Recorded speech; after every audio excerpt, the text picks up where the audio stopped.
Hello, welcome to Power of 10, a show about design operating at many levels of Zoom, from thoughtful detail through to transformation in organisations, society and the world.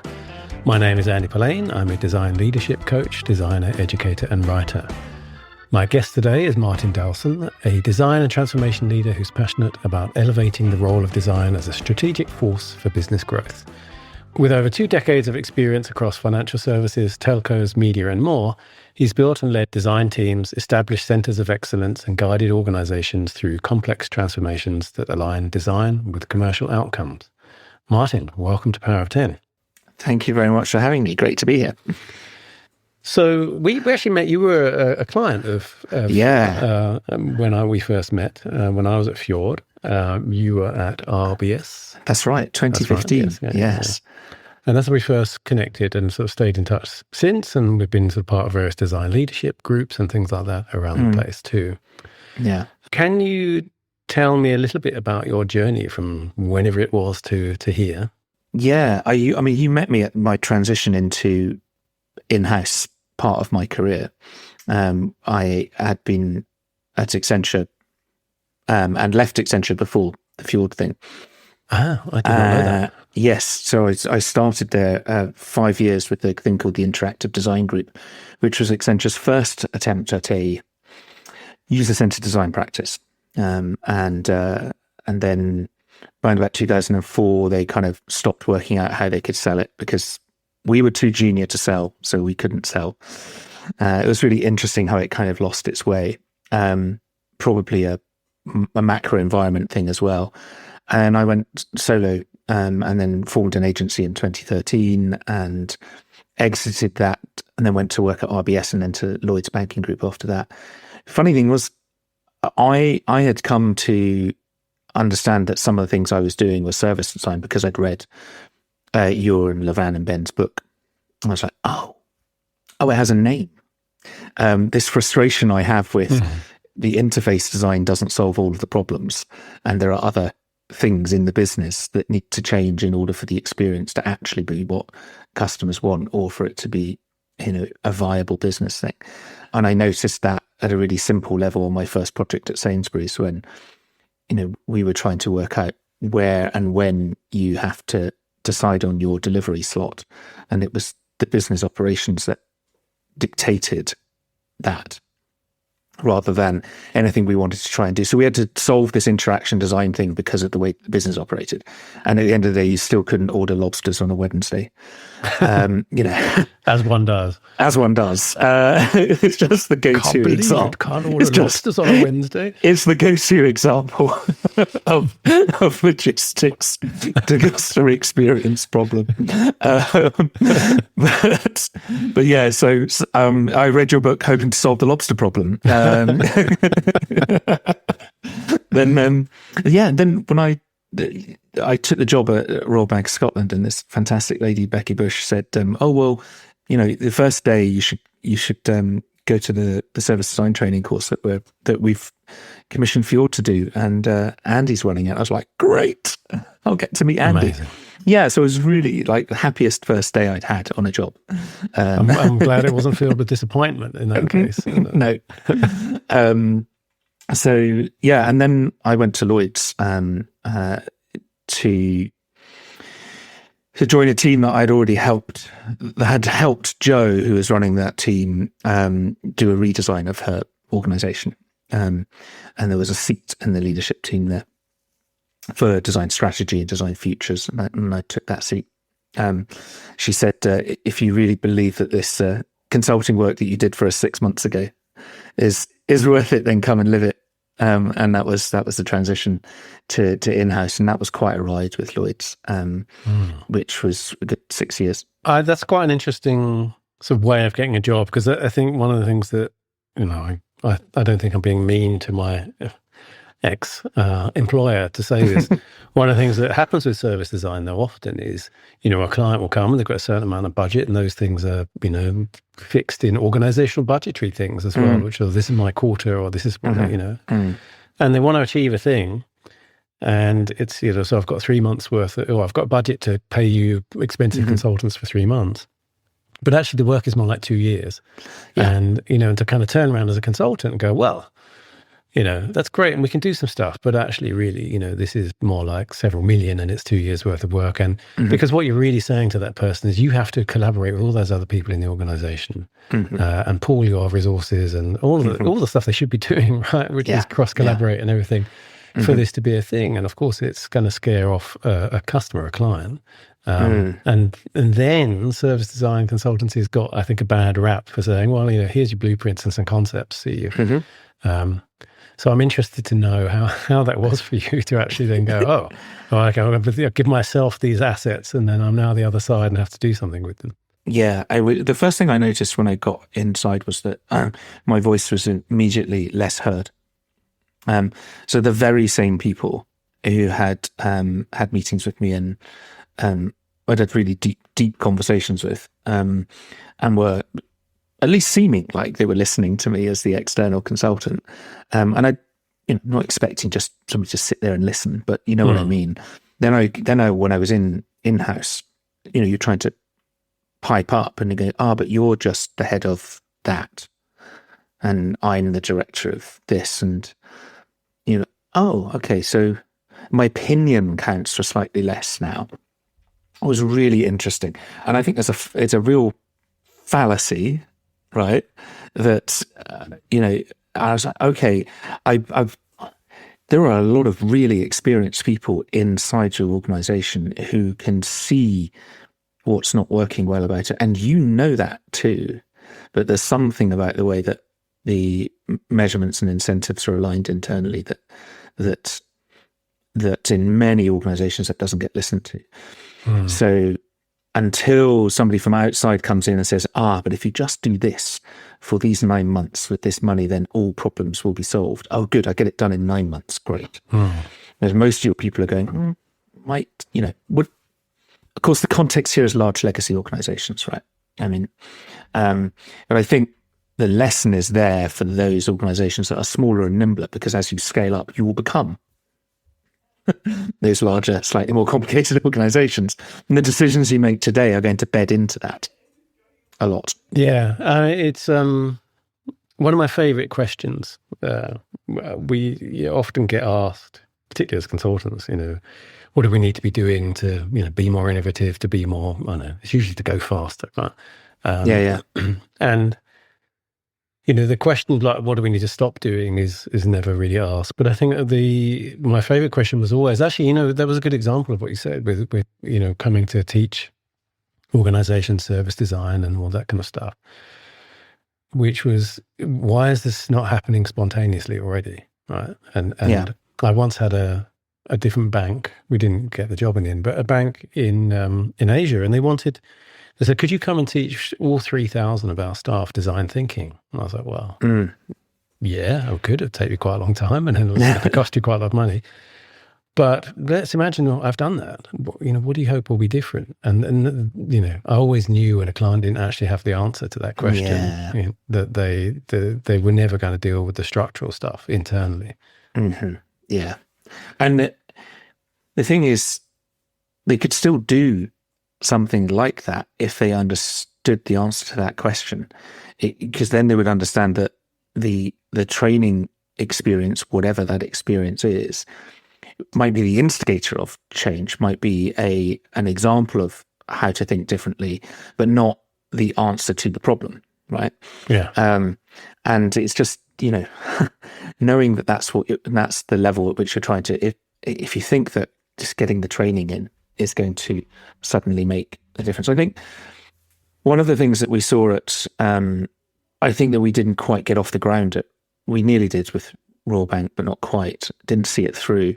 At least I wasn't there to see it through at the time, was getting that level of, we were talking about service design embedded in as many places as possible. I saw it begin when we expanded and opened that course to beyond the design team and beyond the immediate collaborators of the design team. So we started to have people from HR and finance business partners turn up to it and walk away and go, that's really interesting. So like, I can think about all my internal departments that I serve as an HR person, as my customers. And I guess there is a journey that they go on, and I start my relationship with them, and then we do work together, and there's a journey arc to it. And I could probably sit down and map that out with them and talk about what's working for them and not working for them. Gosh, this could really change how I engage as an HR business partner. And I was just like, yes, wonderful. Right. But if somebody wants to turn around and say, so as a design department, then what value have you just added to the customer experience? I'm like, well, that was the HR business partner for finance. But we have just helped somebody work very differently with the internal stakeholders and think very differently. And that might be a shared collaborative mindset that we could have. We got to Lloyd's and just cracked on with it and did the same thing again. That foundational course, but didn't necessarily call it service design.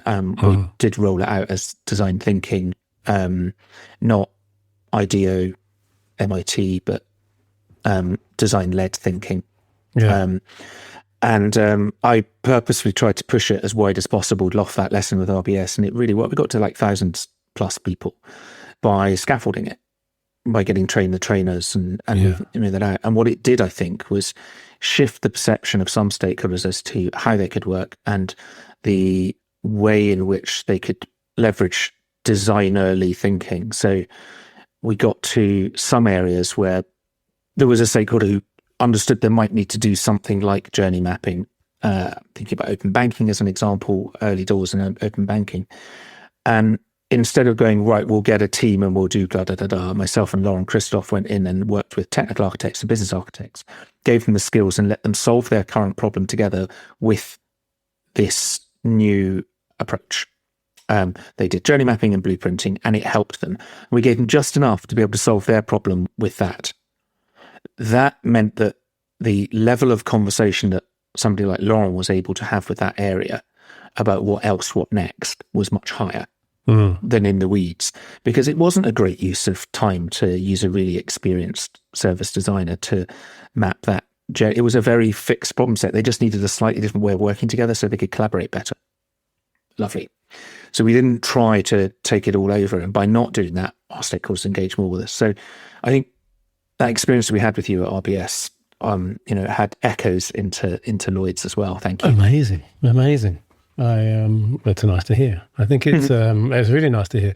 I mean, one of the things that, Ben primarily, I wrote some of it, added to the second edition of the book was the organizational change chapter, which I think you know of. I think you've been on the call when we talked about it. And Ben has sort of come to think of service design as a organizational change methodology, as much as anything. And with that understanding, it's kind of going back to the thing I said right at the beginning, which was often you do a piece of service design work, which is sort of part archaeology, right, and partly kind of seeing where all the connections are and where the kind of breaks are and stuff, and how then that sort of systems work. But then realizing the organization was unable to receive the outputs of that and do something with it. Yeah. There's a couple of stats in the book. I think one of them is from someone like PwC. One of them's from some other else, about how many transformation efforts fail. And it's really high. It's like 70, 80% or something, of them fail. And, they're mostly driven by technology too, which would bring us on to the AI thing in a minute. Yeah. And the technology transformations. And when they fail because when they fail to take account of the human aspect of it, right? The resistance to change or how unpleasant change is. I always say most people like the idea of change and they usually like the results of it. Nobody likes the middle bit, right? If anyone's been in a relationship that's not working and they decide to kind of separate, the idea of it sounds great, and then a year afterwards is great, but the bit in the middle is awful. But so is moving house or moving countries or changing jobs. It's a really unsettling experience. Well, there's a reason that I've chosen to call my business liminal design, and because you're talking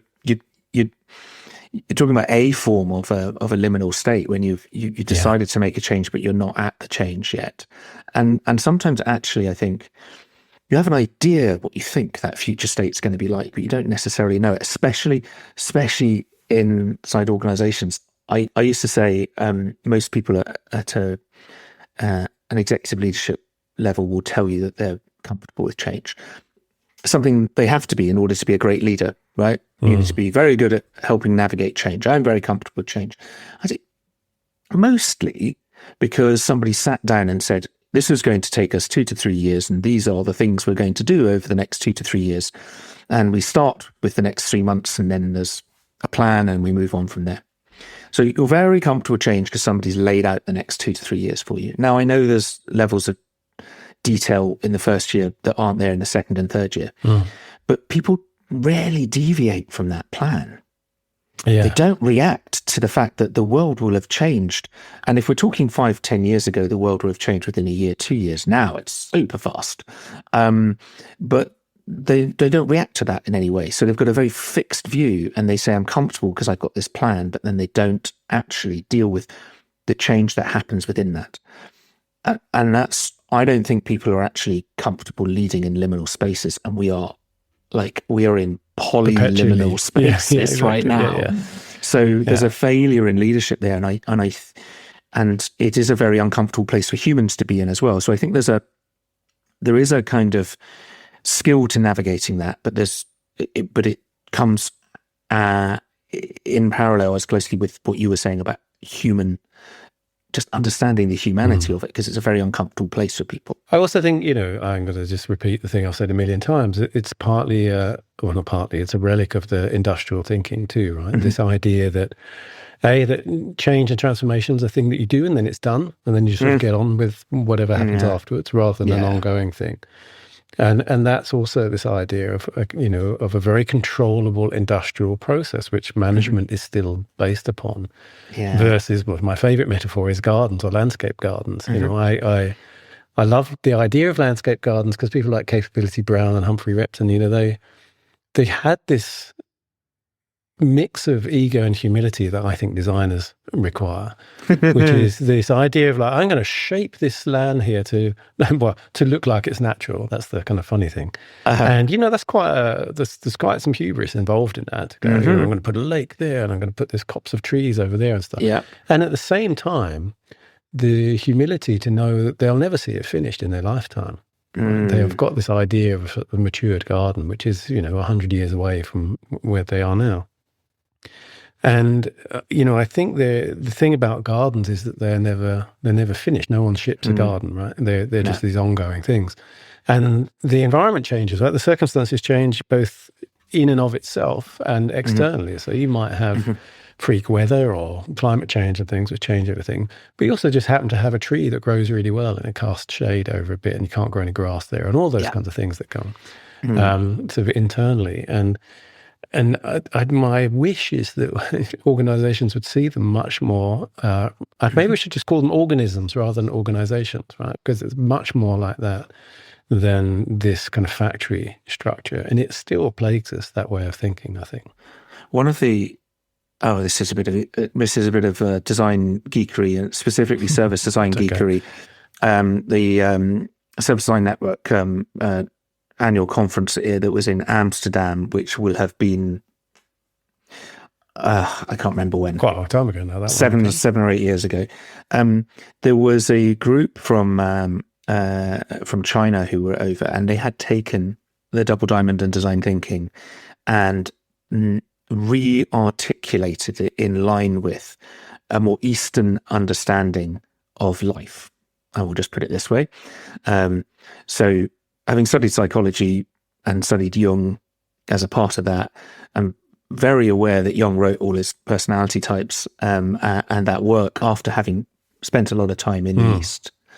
And the thing that he didn't do the thing he did when he came across to the West was he actually changed it so that it was quite boxy and into defined boundaries. But his learning and experience in the East was that things were very seasonal and were in flow and in synchronization with nature. That synchronization, that synchronicity is something that he references in his own introduction to the I Ching, which is made up of a number of oracle cards that are nicely divisible, and you can end up with 16. I wonder where he got his 16 from, or his divisible by 4. And this idea that you could be in a different season. So in the winter, it is a time to consolidate and understand and restructure and build your systems off of the harvest and the goodness that you had. Spring is when you plant for the new, and summer is when everything starts to grow. And economies and businesses and individuals we all have these cycles. And I think we're not reactive to those. So I think that the gardening metaphor is really not just a metaphor. It's actually real. It's actually how the world works. Yeah, absolutely. And I think, people see these things as a metaphor, but I'm like, actually, no, peel it back. It's real. Yeah. So what is happening externally right now, then this number of different levels, what stage is your company at? When people talk about being, pre-revenue or finding product market fit, these are cycles. So what's the right thing and the next thing to do? I mean, I've struggled, trying to get PE-backed firms to do transformation because it's not a cycle that they're in. The investment cycle that they're in from private equity wants to flip and grow in a certain way. So when we understand these cycles, we can actually be much better at adapting to what we have to offer and do. So I think it's really important. I gave a talk on almost exactly this, actually, at Web Directions a while ago. I was still in Australia, so I can't remember when it was. But it was exactly that. But about the different seasons of design. It's called I can't remember what it's called. But it was one of the things I was talking about is the need for, at least in Northern Hemisphere, is the need for winter. In winter, you are forced to stop and go in, look internally. In autumn, you've done all the kind of paring back and kind of cleaning up and stuff of the craziness of spring and summer growth, in preparing for spring the next year. And winter is this moment of actually just taking stock and being a bit quieter that we don't really have in our culture of let's go as fast as possible. Just keep, everything has to be really productive all the time. If you did that in a garden, you would exhaust the nutrients in the garden, right? You need that. And I think, you see people kind of burning out, and the sort of pandemic, if you like, of burnout is part of that. It's obviously part of the mantra of AI, or part of its sell at least, is, now you can kind of do everything much faster and be much more efficient. And it strikes me that a lot of the time I see people going, well, now we can just do more of the same but faster, and that seems to be a massively lost opportunity. 100%. Because then there's two different things. One is if you make that time up somewhere, then all the classic stuff of, we don't have time to do research, don't have time to kind of think about this, don't have the time to do another iteration, should go away, right? Because you should now have that time. But I also think people deserve to have a little bit of a slower pace sometimes too, because without that cadence, I think you do burn out. But I also don't think the work is very good. What has been, and I kind of fear that that structural stuff that we were talking about before, my feeling is that AI just seems to magnify that, right, rather than somehow solve it. I think that's what's happening. It's accelerating and magnifying that at a time that I don't think ready for it. I think we could quite easily be ready for it, but there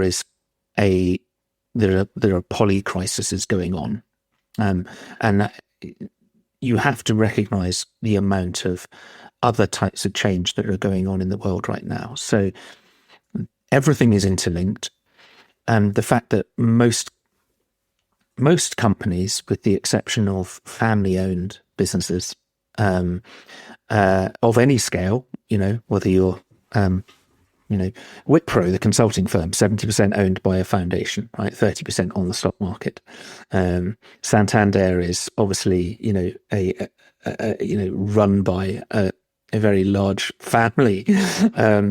But right all the way down to small businesses, those family-owned businesses may have slightly different pressures from a market, but anybody that has investors, whether VC, private equity, or the stock market, is going to be subject to the pressures of what the investors want in terms of their return from their money. That's going to be subject to what's going on in the economy, which is going to be subject to wars and climate and politics. So all of those things, I think, are putting a huge amount of pressure on. Didn't it feel like at some point in time we were going So AI is moving fast, but some of the players are trying to be responsible, and they want to get it out there quickly so that we can test and learn. And, they want to talk about ethics, and then some of those things go away because of politics. And then they kind of come back a bit, but now we've got economic pressures. So people are saying, well, actually, if AI is going to help us, then I want it to help us now because I've got cost pressure, because I've got to respond to the market. And those are the things that are going on. I think we're fully capable of using this technology now in the way that you were hinting at, which is we can use the efficiencies it can give us to do things differently. I think we're fully capable of that. And I think most humans want to do that. The reason why I say most humans is because whether you are a graduate or whether you are a CEO, you are a human. What's interesting is how you end up behaving when you're in your corporate role. Oh, God. That's a whole other can of and as worms. I know, it's a whole other can of worms. Well, no, I think it's always true, struck though. me that, I guess I really saw it in the sort of management consulting world. I find it fascinating that it's so ubiquitous that people don't realize that when you put on, a suit and a tie, or, whatever, you put on a suit, and you go into that, you're playing a role, right? That it is a costume. And with that, there's a shift in identity. And I've seen people in business environments, and my most hated phrase is, it's not personal, it's just business. I've seen people in business environments treat other people awfully, in ways they would never treat someone in their daily life otherwise, outside of business. And, I think if you've ever been to a fancy dress party and dressed up as something, it gives you license to behave in a different way. Yeah. Right? And psychologically, you act in a different way. And, that's absolutely what's going on in those things. And somehow, my sort of coaching mantra is really about trying to bring the humanity back into the workspace and realize that you don't just check your psychological baggage and your personality at the door, particularly in the days of remote working and everything, because all of that stuff is there. And, you have to look at what's in global leadership at the moment to see that the issues and complexes people have end up affecting everyone else enormously. Yeah, I'm having very few conversations with people in which I'm hearing anybody at a leadership level genuinely say, we're going to do things better through the efficiency. They are saying, yes, I want to see that now, but then next year we'll be able to make some cuts. Yeah. And so there is this compression. And it's a really short-term thing. I'm not saying that we can somehow magically reverse that trend, but I do think that there are risks associated with it, in loss of knowledge, experience, judgment, and there are systemic risks that they're going to build up over time. I find there's something really just kind of logically or rationally wrong with taking everything to its extreme. So when people are sending out their newsletters and saying, hey, this company, has now got technology on the board. I'll just say technology, whether it's a robot, AI, whatever, an algorithm are on the board. Or next year we'll see the first company with no employees. I'm like, and this is good. Why? Who is this good for? Yeah. And so why are we lauding that if that's now? I'm also not trying to be that nothing must change and every single person that has their job today must keep their job today. Absolutely not. We must look at how we're going to reimagine things, but we also have to understand that kind of I've totally forgotten the cultural pace layers. That's it, Brand. Stuart Brand, Stuart Brand, the cultural pace layers. Some things change super fast, but there are some things that change quite slowly. And so there's a part of me that believes that this multi-system crisis that we're going through right now is going to resolve itself one way or another. And there are only 2 or 3 ways it can resolve. And one of them is by systems collapse. So something collapses and there's a forcing mechanism. One of the ways is that we get into a world of enshittification and quite frankly, a world of pain. And the other is that some of the things that are going on that are crisis do resolve themselves, which allows us some breathing space. And what happens is things actually slow down a bit. But the direction doesn't change. We'll still go in this direction, but it will slow down a bit. I've no idea. If anybody could tell you which one of those things it's going to be, they'd be lying. There is this thing, I've talked about this before, so I won't belabor it now, but velocity is an unspoken, unquestioned rather, sort of mantra or good thing in business. And I don't think it always is. I really don't think it is. It's a copy and paste from the startup world. And obviously, if you talked about the investor thing, if you are going to run out of money, then obviously it makes sense to move pretty fast to establish a beachhead in the market and all of that stuff. But for established businesses, of which there are many, the idea of going faster and doing it wrong, and the damage of that. Look at that thing from Grammarly recently. It's like, why wouldn't you have spent, a couple of weeks, even a couple of months longer to kind of work out whether this is the right thing to be doing or not, versus risking massive damage? And I think you see, much as the auto industry has been sleeping, certainly in Germany, around EVs, you don't often, occasionally it happens, but generally you don't get, I don't know, Mercedes going, yeah, well, we put this thing out, it wasn't really, ready, and lots of people died, but, we kind of move fast and break things. There are regulations in place for some of those things.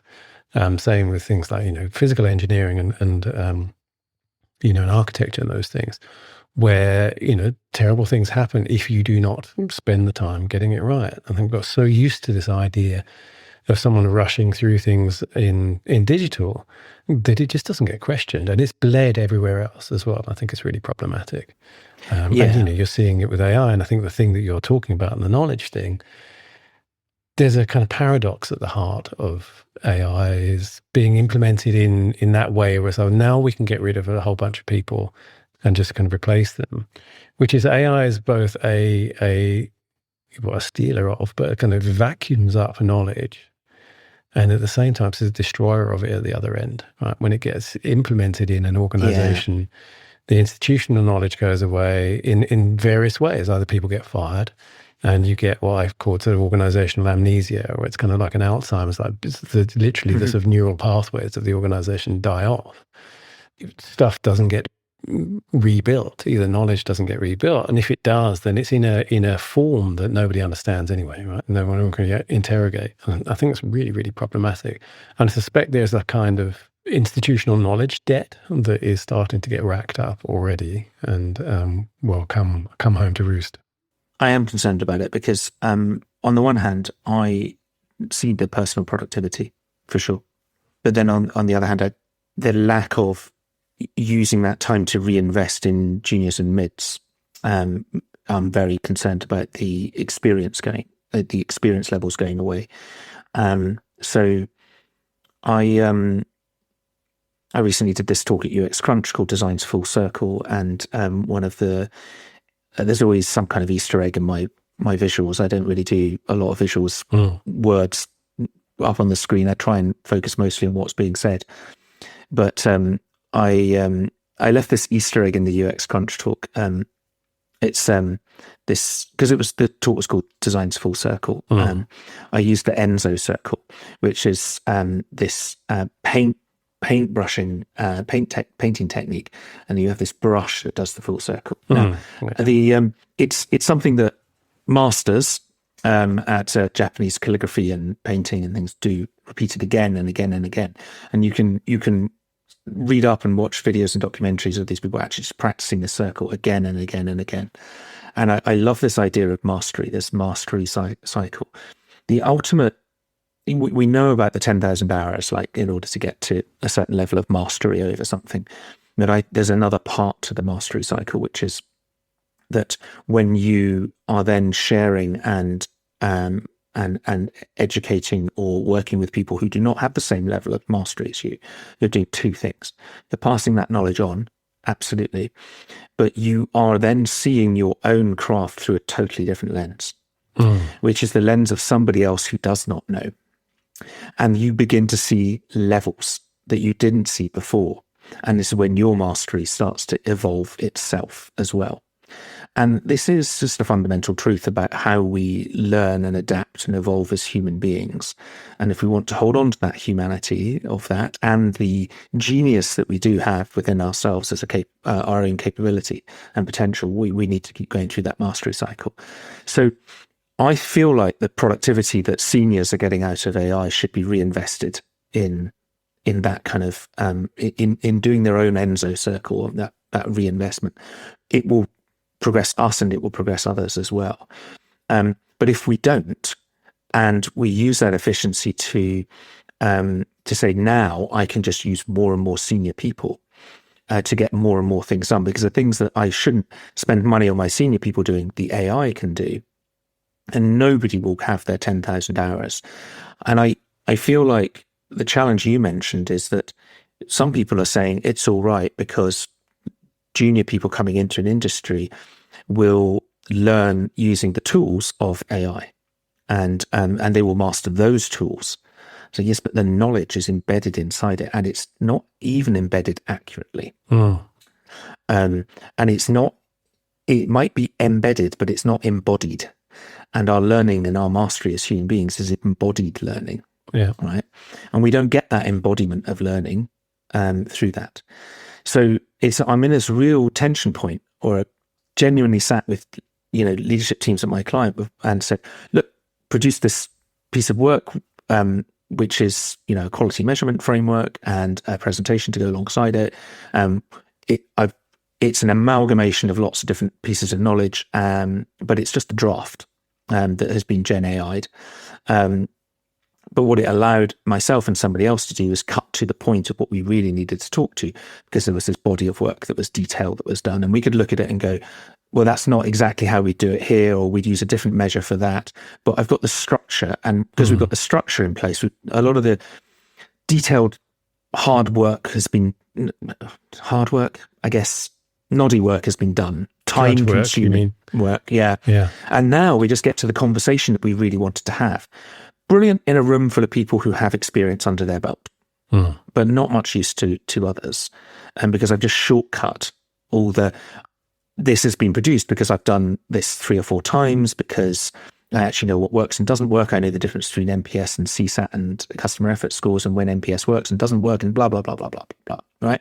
Which, you build that up from experience. So it's really risky. Yeah, no, but definitely. I'm having a sort of Karate Kid moment of, of not having done the wax on, wax off. That's it. That's what the Enzo circle is. Exactly. Yeah, no, absolutely. No, I didn't know it had a name. It's the logo of many a yoga studio, that's for sure. Mm-hmm. I mean, I've been talking about similar things. Why I wanted to chat to you, actually, because the thing I wrote in my newsletter about discernment was kind of similar. There's a thing that has come up in leadership coaching, design leadership coaching, a few times, where someone has been asked by their leadership, hey, well, how are you going to scale yourself? Which I think is a bit of an annoying sort of big tech question anyway. It's like, well, I'm a human being, and how does that work? Digging away at it, what it really meant was you are currently the bottleneck as the arbiter for quality here. Everything has to go through you for, the thumbs up or thumbs down, or, to direct people. Or if you're not involved, then the quality of the work suffers. So how do you do that? And, I'd said a similar thing, which is you need to kind of unpack, open up your head and unpack your internal heuristics and algorithm. Instead of this piece of work isn't ready to go forward yet. You need to explain why, right? And it's the classic Socratic method of then asking your more junior designers, or whoever's reporting to asking them questions to lead them through the thinking that you've maybe already got to. And I don't know if you've ever baked bread. I've baked it for a long time. Pre-pandemic, I was a baker, but sourdough is one of those things, right? It's a really good example. You can follow the recipe of sourdough, and it never completely works if you just follow the recipe and the timings, because it depends on the temperature of the room and the moisture in the air and the particular ingredients you've used, the different types of flour, just different manufacturers of flour and stuff. And there's a thing when you're baking where you can just tell the dough isn't ready yet, right? It's just all going to stick to your fingers in an awful way, or now it's the right texture, it's got the right elasticity, it's ready to kind of go to this bit, or it's overproof and all those things. And those are very, in that case, it's very, very tactile. But I think years and years of teaching, I'm really glad I've done years and years of teaching, has been that process of going, how do I explain why I know this isn't right or isn't yet ready, ripe, let's say, rather than right, without just sort of pronouncing it so. And so you have to unpack it and articulate it. And when you do that, then you spread your knowledge, right, to others. And that's how you scale yourself. That's how, you get, when people talk about kind of culture, I think, in an organization, it's kind of what they're talking about. Is this collective understanding of this is how we work, this is what quality looks like, this is how we talk about this stuff, this is how we know. And that's the thing that kind of fascinated me about noodling about around in Claude with Paul Backhouse's impeccable things. Those skills, markdown files, are exactly that, right? Which you actually have to be able to articulate that stuff. Yeah. And I find I have this sort of opposite experience, sorry to my students who are listening, but I have this opposite experience with my students sometimes where they'll have a kind of like half-baked idea, which is fine, to start with. They'll use that as the prompt. It's like literally the Post-it note becomes the prompt. And then there's an end artifact that superficially looks like a finished thing, a polished thing. Because it's visually kind of looking very appealing and all of that, apart from the third hand on the person or any of those things. And it's a really dangerous illusion, because you're not then going through the processes of iterating and realizing, I've kind of painted myself in a corner here. You don't sort of debug it in the same way as when you're actually sort of working through it slower, I think, and forced to think about, I guess, that Donald Chern thing of the sort of reflective practice, if do a thing, reflect on it, do a thing, reflect on it. I think there are times when, and I think that's what we're talking about, and this maybe is just two old guys going, get off my lawn, kids. But there's definitely a thing around the mismatch of experience, which I've talked about as sort of discernment. Like, is this the appropriate thing for the context? I'm a bit allergic to talk about taste. I think discernment is more around, appropriateness based on experience. There's a mismatch between that. And I don't think it's a new thing, right? Because I think we saw this with desktop publishing in the late 80s, of suddenly everyone can produce a printed flyer or poster, but one of them is a hideous, gaudy mess of, typefaces and no grid and all the rest of it. And another thing has actually been typeset with someone who knows what they're doing. Yes. And the difference with the person who knows what they're doing is it doesn't really matter what the tool is, right? Absolutely. That's it. It's foundational. It's foundational. So the tool is not the point. There's a lot in what you said at the beginning of that, actually, which is that when you are using a tool to do a lot of that groundwork, you're missing the learned experience of how those things come together and why. And we don't have to be just talking about UI right now. We can be talking about anything, right? If imagine if, would you want somebody to have produced something for you where they don't really understand how it pulls together, right? And they've come up with an innovative chair for you, an innovative new chair for you to sit on, and you're like, I don't know, I'm not sure really, because everything that's happening in manufacturing is a process automated, but a process that is automated and has safety involved, and the way of putting things together is known and understood, and then that has been automated to a pattern, a repeatable pattern, and an instructable pattern. The idea that AI somehow can produce something entirely novel and new for us, we are seeing new and novel things, but I'm not sure they have the same quality, and it doesn't just mean whether there's a fifth finger or not, but whether they have the same qualities that we need out of them if they're going to be used in real life or appreciated in real life, if you're going down the art route. But I've seen people start with those prompts, produce things, and this is even like analysis of workshops and then into blueprinting and things like that, where then I can walk into that room and go, what about this? And then where is that in here? Well, this is the generated version of the generated summary of the. So I'm sure it's in there somewhere. Great. Could you just find the source for that then? And they can't. And so, well, I've come in here and looked at this and gone, you're missing something that came out last week on this topic, right? Were you looking? Did you look, or did you just take the answers from the AI?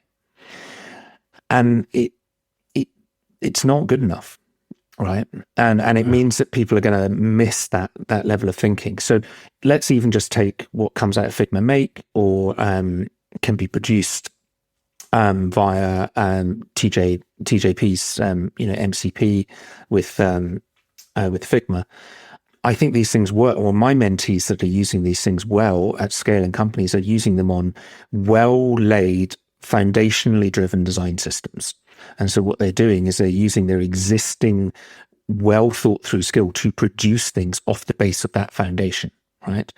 I've seen people prototype in an experimental way, and I've had to say, this is great for inspiration, but you're going to need to build this from scratch yourself, because in 3 weeks' time you're going to have a stakeholder who says, what about this? What about that? What about this? And you can't unpick the AI-driven thing. Yeah. Right.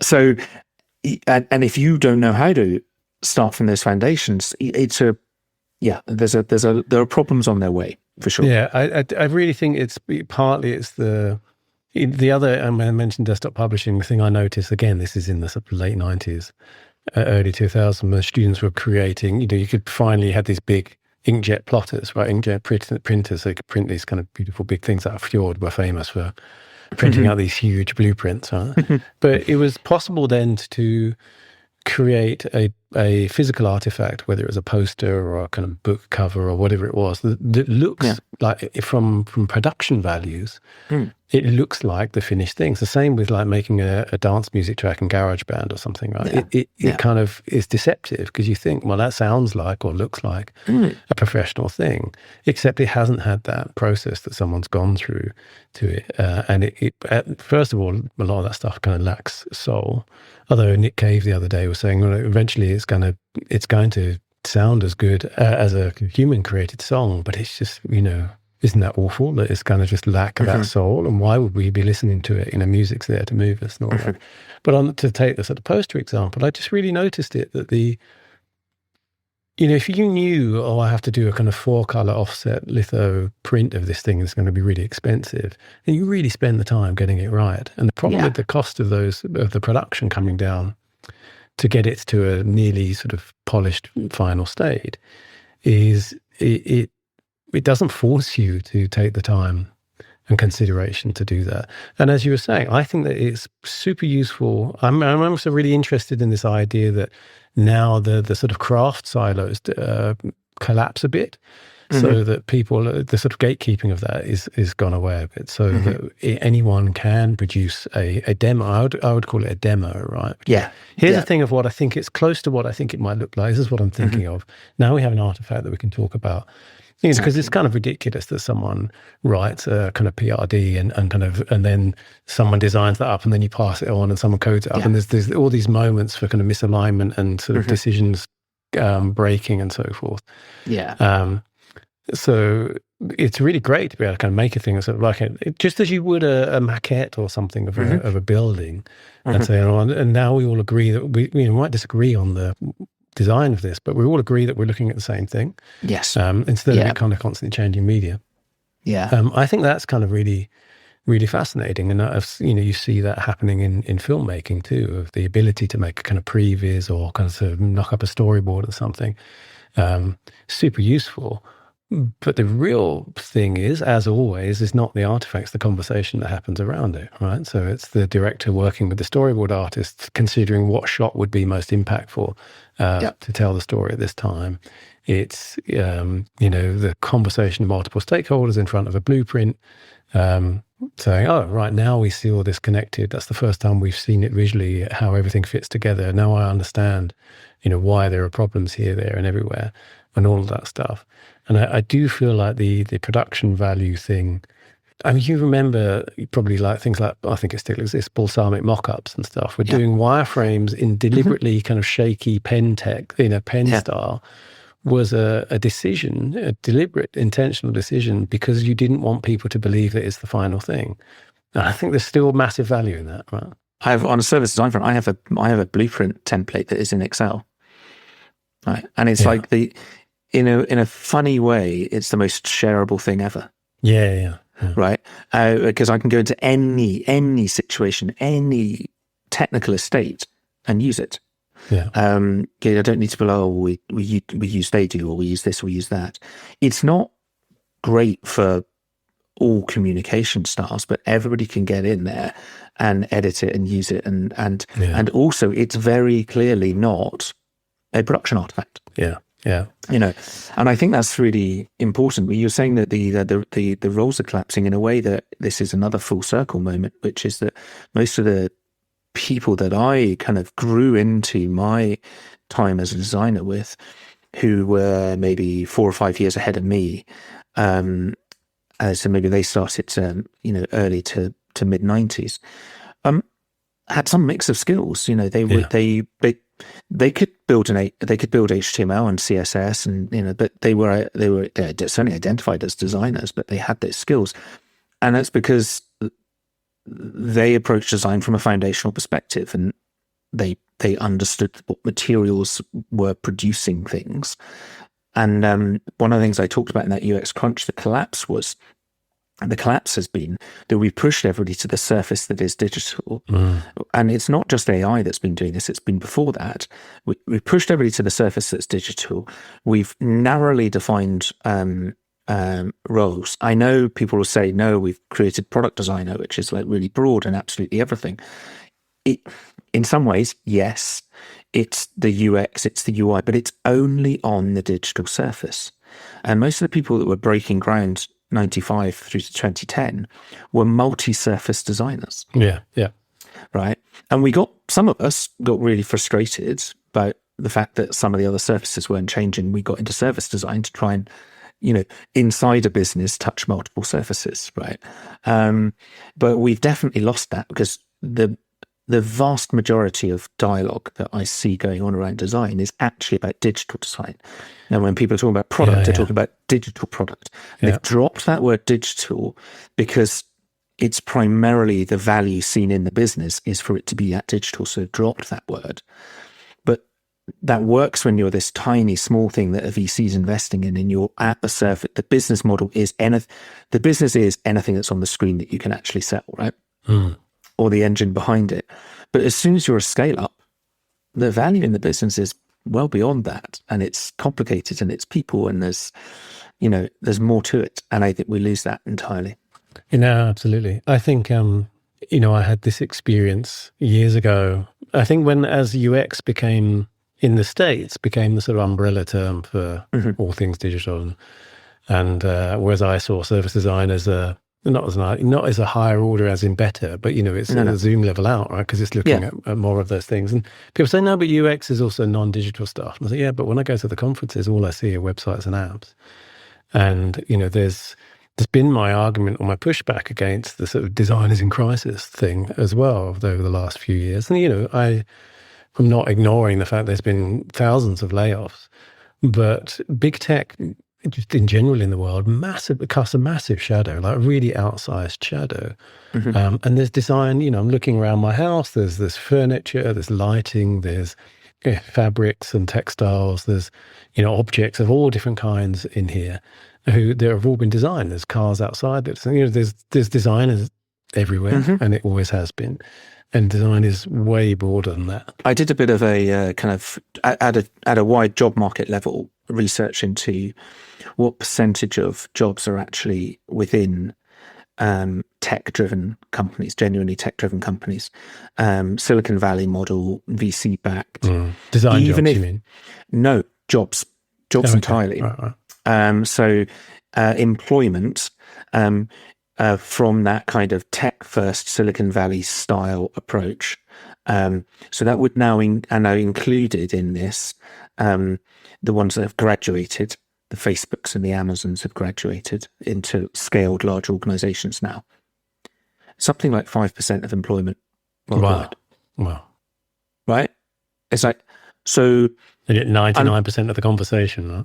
99% of the conversation. So when people that I absolutely love in the recruitment market, and I really do genuinely think they're absolutely awesome people, but they're telling us stories about this is what it takes in design. What they mean is this is what it takes in a high growth VC backed scaling up company, tech led.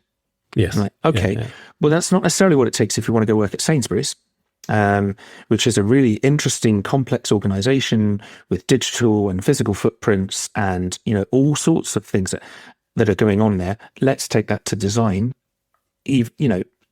Design can be used across the packaging, the branding, the stores, internally for the organization itself. And I haven't mentioned the website yet. When we were working at Royal Bank of Scotland, we were designing banknotes and branches and right, and it's kind of, there's so much more to it. So there's a dialogue going on here, and there's that we're kind of missing where a lot of the value is. I don't think there needs to be any crisis around design and design's role in an organization. I think many people are in crisis about their role because their understanding and their role and their experience in design is narrow. Yeah. And it has been narrowed by tech, but it is not all of the jobs. It is some of the most high-paying ones, though. Yeah. But then we can't all be in the high-paying jobs. No, it's an uncomfortable correction too, because there has been that period of free money. During the sort of 10 years or so of whenever the bank, the interest rates were zero or negative, and then there was this period of just massively overhiring, also kind of during COVID. And now that's, since that's gone away. And obviously the other thing right now is most of the layoffs that are, because of AI, whether that's Atlassian or anywhere else, or that's just recently, the Atlassian one stuck in my head, is almost certainly not because AI is replacing those jobs. So it's because the money that we would be using to pay for that is now being paid for AI, because this is a massive investment. That's by all accounts, it seems. I mean, most accounts are starting to unravel, right? And I don't suppose any company wants to say, oh, actually, those billions we spent on AI, apart from maybe Facebook, who just did it, Meta did it with the metaverse, is going to say, oh, actually, that was a bit of a waste of money, right? So now we have to fire a bunch of people as a result. But I mean, I kind of think it's either that or it's like we want to invest this money and we need to get it from somewhere. So we're going to reduce our headcount. But I don't know. Every inside account I hear of those situations where, organizations are forcing often their employees, their managers or whoever to use AI. The insider accounts are, this is just none of this works at all as advertised. It's just a kind of disaster. And, there's that institutional knowledge loss going on again. Right? Well, I mean, I think it's a real shame because, I sit between these two spaces where I have personal experience of the productivity gains from AI. But I have a specific stack set up for me, right? And I don't have, the stack that I have isn't the stack that most people outside of those 5% jobs will have access to. Have access to a basic version of Copilot on a Microsoft estate if they're lucky. And even if you get the next level up, it's great, but you need to know how to use it and where and when. It needs the knowledge base off of which to really run well. And like any technology-based change, you need to look at changing your ways of working inside the organization. You have to, otherwise you don't leverage it. But the stories we hear are from, look what I managed to do with AI, and they're real. I mean, they're real stories. I've seen the outcomes and the outputs of them. I've genuinely seen design teams move, crazy faster.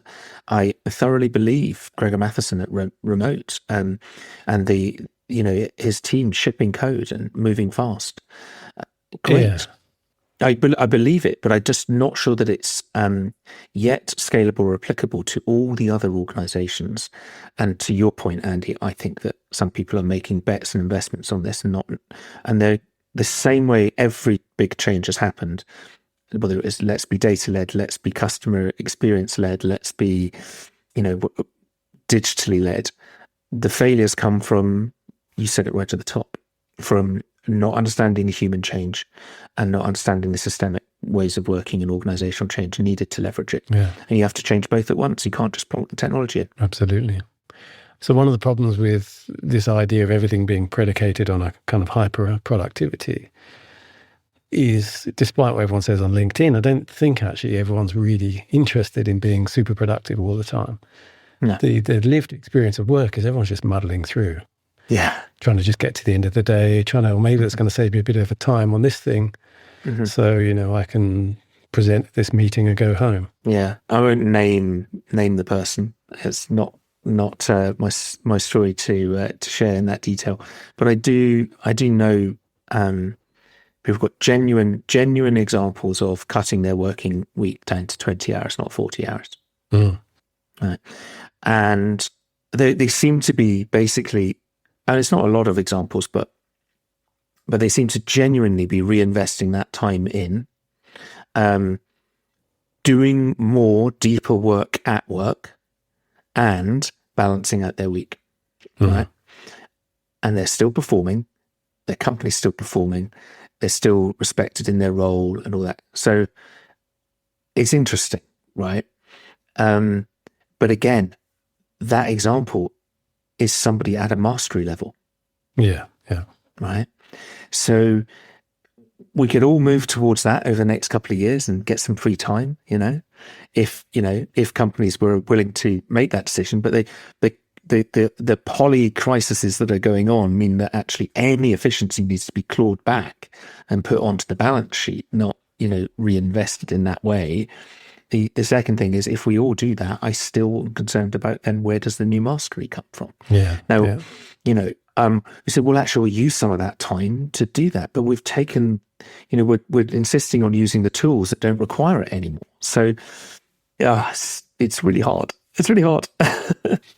Yeah, well, it sort of devalues it, doesn't it? I think that's the part of the thing. I kept thinking of the Sorcerer's Apprentice, that clip of Mickey Mouse, and he's kind of getting the mops and the buckets to do the work, and then it gets kind of totally out of hand. Yeah, it gets out of hand. Yeah, and it does seem to be that classic. To go back to Jung, maybe the sort of classic mythology of that kind of thing of. Where our kind of hubris as humans gets the better of us, and we need to be taught a lesson. I mean, we haven't even talked about both the financial and energy resource consumption of all of this, which I still have kind of huge misgivings about. When I think if everything is a bit like meat and eating meat and other things, if it costs and fuel. If it costs 10 times what it costs to do that stuff now, would we be using it? And we'd use it for certain things, right? We'd definitely go, yeah, it's worth it. Yep. Same as we would, if gasoline costs 10 times what it costs, it wouldn't stop you ever driving, ever. No. But you would probably take the train more often, or, yes. or take the bike to go around the corner. And I think it feels, that's obviously going to happen at some point. The finances of it are absolutely shonky, and it's going to fall apart. You and I have both been through, a couple of bubbles and bursts. And obviously the actual energy consumption is whatever happens in the future with renewables, it's still going to hit a literally physical limit before we get there. With the future that I can't see. I mean, maybe there's one of these things, who's going to listen to this in 20 years' time?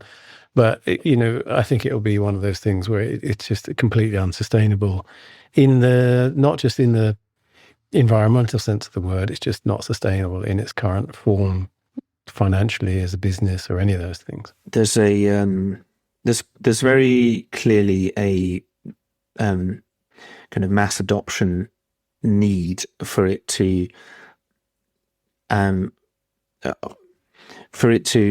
of begin to pay for itself.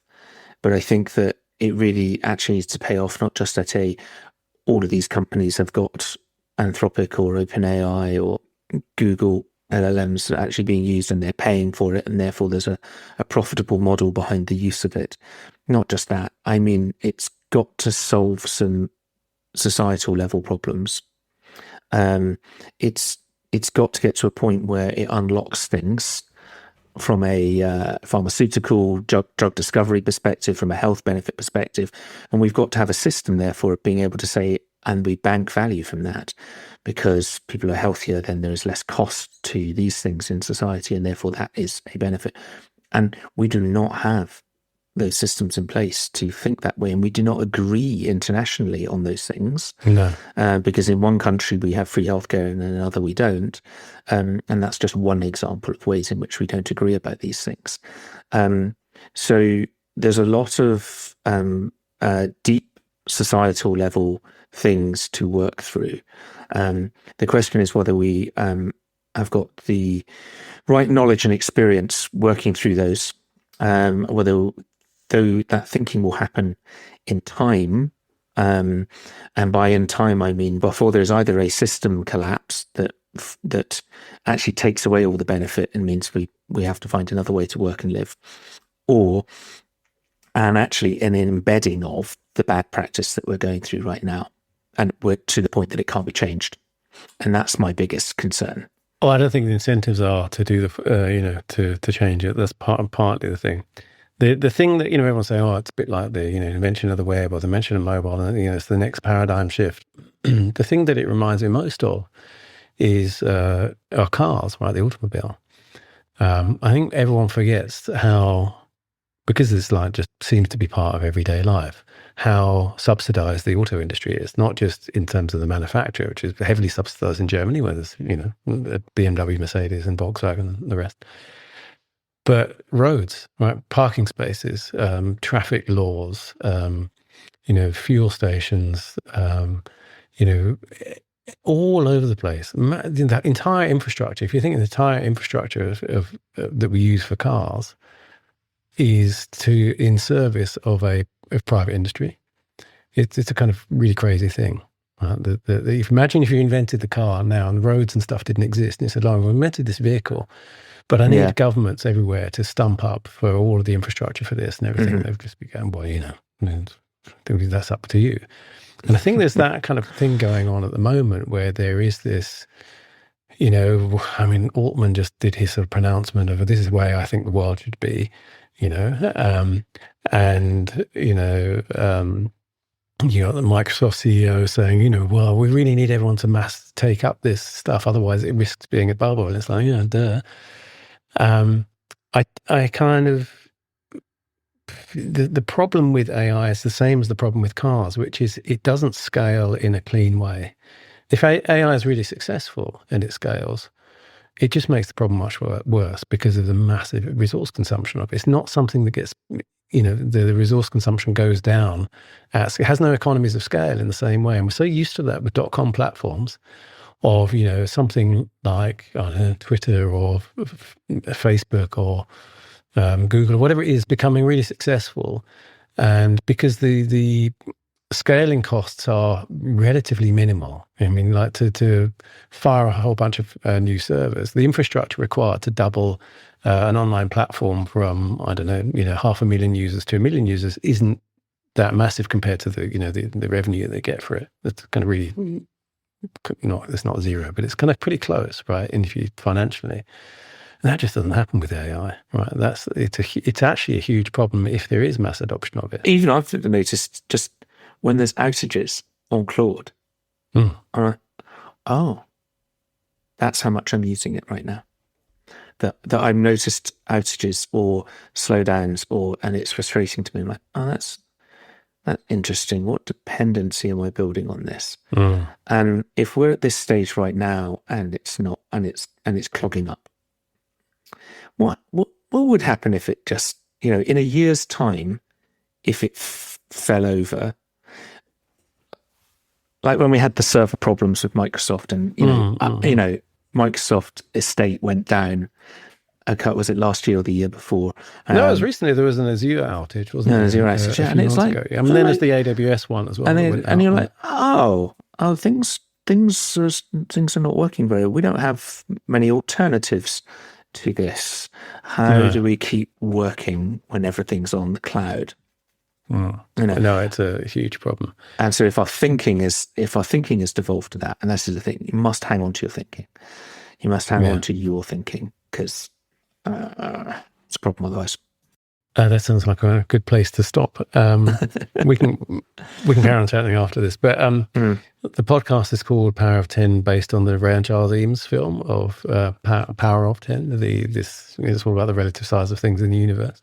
And one of the things I've always liked about that is, they zoom out to, universe level out of our galaxy, and then they zoom back in again at the kind of subatomic level, and you see these patterns of lots of stuff and then space, lots of stuff and then space. And I kind of think it has that same sort of fractal element to it of some of the stuff we were talking about. And it's also a useful way to describe service design.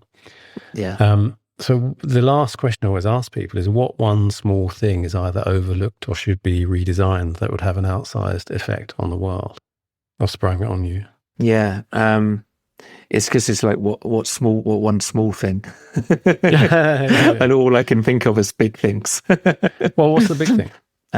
I think the big thing is our education system. Okay. And the thing within it, I would say, is our definition of success. Okay, that's the small thing then. It's a big thing, but I really like that. This relationship between the small and the big, I think, is really fundamental way of thinking. And in general, we're too focused on one Zoom level ever. Where can people find you online? I can be found online through LinkedIn. I'm /design led is my profile name, and that's the main place you can find me. Liminal Design Office is the name of my company, liminaldesignoffice.com, but mostly I'm there on LinkedIn, easy to connect with, frequently in Messenger on LinkedIn, and you'll probably find me at future UX Crunch events as we've relaunched that community in the UK, which I'm really excited about, so you'll see me probably there quite a bit as well. But I also tend to hang out at tech and product events as well, because that is the nature of the world. So my peeps are everywhere. Thank you so much for being my guest on Power of 10. Thank you for having me, Andy. You have been watching and listening to Power of 10. You can find more about the show on Palane.com, where you can also check out my leadership coaching practice, online courses, as well as sign up for my irregular newsletter, Doctor's Note. If you have any thoughts, please put them in the comments or get in touch. You'll find me as Andy Palane on Blue Sky, LinkedIn, YouTube, or my website. All the links are in the show notes. Thanks for listening, and I'll see you next time.